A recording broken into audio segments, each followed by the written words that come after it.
100 बात की एक बात यह कि क्या पिद्दी का शोरबा। दुनिया में भारत के बराबर दर्जा रखने का सपना देखने वाले पाकिस्तान को दुनिया इसलिए भाव नहीं देती क्योंकि कोई औकात है ही नहीं उसकी। सिर्फ कहने की बात नहीं है, डेटा देखिए। आतंक की खेती इतनी कर ली इस देश ने कि बाकी खेती के लिए अब पानी ही नहीं है। दुनिया के देशों के लिए सबक है यह कि पाकिस्तान ने अपना हाल क्या किया है आतंक पालने के चक्कर में। भारत की क्या बात करता है, ये तमिलनाडु तक से पीछे होने वाला है जीडीपी में। पता है आपको? पानी की कमी से बिलबिला रहे पाकिस्तान की औकात है क्या, उसके आंकड़े समझिए। इनके नेताओं के बड़बोलेपन पर मत जाइएगा, मास्टर लोग हैं उसमें ये। लेकिन हकीकत क्या है वो देखिए। 20 साल पहले 2004 में पाकिस्तान की जीडीपी कितनी थी पता है? लगभग 13,000 करोड़ डॉलर। और तब तमिलनाडु की जीडीपी कितनी थी? 5,000 करोड़ डॉलर। महाराष्ट्र की कितनी थी? लगभग 9,000 करोड़ डॉलर। जीडीपी समझते हैं?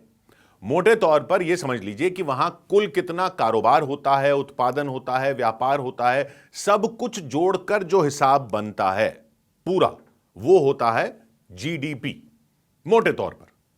तो 20 साल पहले तमिलनाडु की जीडीपी थी 5,000 करोड़ डॉलर, महाराष्ट्र की थी 9,000 करोड़ डॉलर और पाकिस्तान की थी 13,000 करोड़ डॉलर। और 20 साल में कितनी तरक्की हुई? महाराष्ट्र कहां पहुंच गया? महाराष्ट्र पहुंच गया 9,000 करोड़ डॉलर से बढ़कर लगभग 50,000 करोड़ डॉलर पर। 9,000 करोड़ से 50,000 करोड़ डॉलर। तमिलनाडु कहां पहुंच गया? 5,000 करोड़ डॉलर पर था। 5,000 करोड़ डॉलर से 33,000 करोड़ डॉलर पर। और पाकिस्तान कहां पहुंचा? पाकिस्तान था 13,000 करोड़ डॉलर पर 20 साल पहले। तमिलनाडु से बहुत आगे, तिगुना लगभग महाराष्ट्र से आगे। तो वो कहां पहुंचा? वो भी पहुंचा 33,000 करोड़ डॉलर पर ही। मतलब तमिलनाडु 5,000 करोड़ डॉलर से 33,000 करोड़ डॉलर पर पहुंच गया। और पाकिस्तान जो उसका लगभग तीन गुना था, वो भी तमिलनाडु के बराबर ही आ गया 33,000 करोड़ डॉलर पर।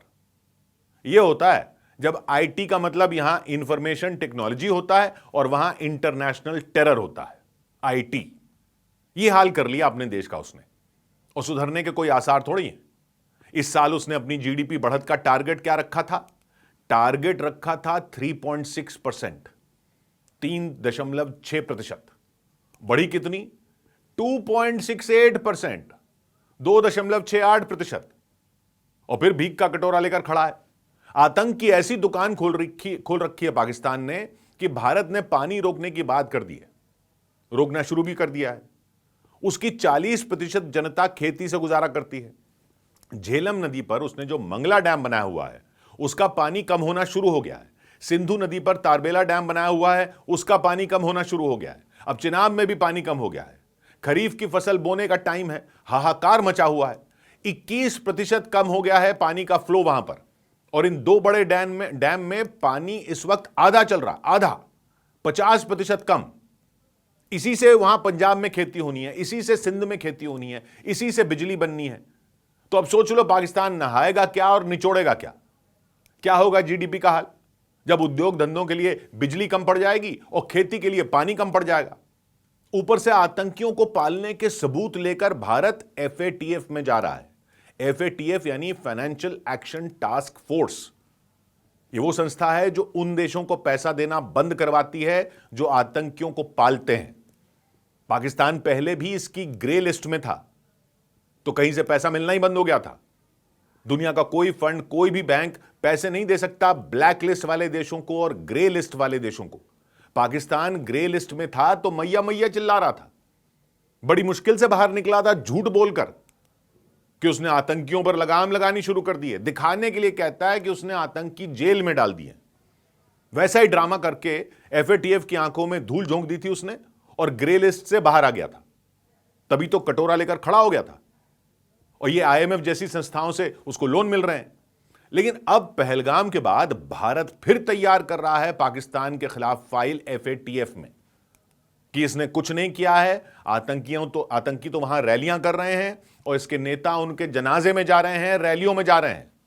तो भारत उसको फिर से एफएटीएफ की ग्रे लिस्ट में डलवाने की कवायद में लग गया है।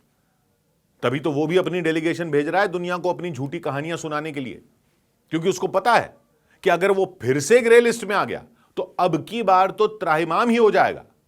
मैया मैया क्या करेगा, अब की तो नानी याद आ जाएगी, जीडीपी की ऐसी तैसी हो जाएगी उसकी। तो ये पानी की मार कोई ऐसी वैसी मार नहीं है पाकिस्तान को। पानी नहीं होगा तो आग लग जाएगी उसके यहां। और चलाओ आतंक की फैक्ट्रियां।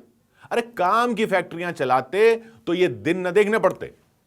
यहां जापान को पीछे छोड़ रही है हमारी अर्थव्यवस्था, और वो हमारे राज्यों की जीडीपी तक से टक्कर नहीं ले पा रहा है। 100 बात की एक बात,